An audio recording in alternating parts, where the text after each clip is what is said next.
bà cho này.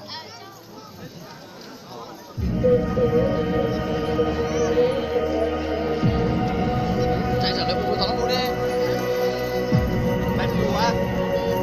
Cái này phải nó phụ á.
Alo.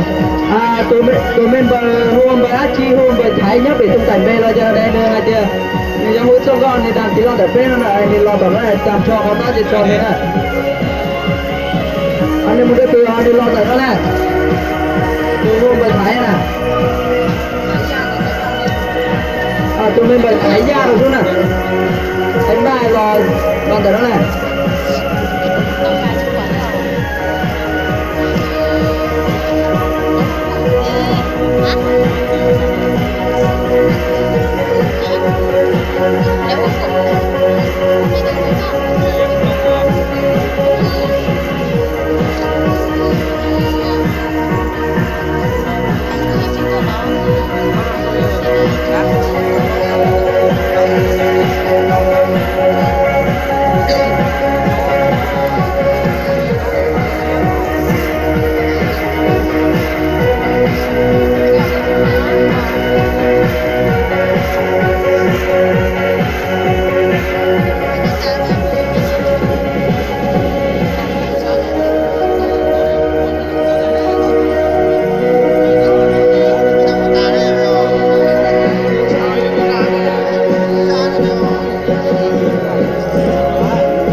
giá tiền đấy nên lâu rồi nó đi bên này là dạ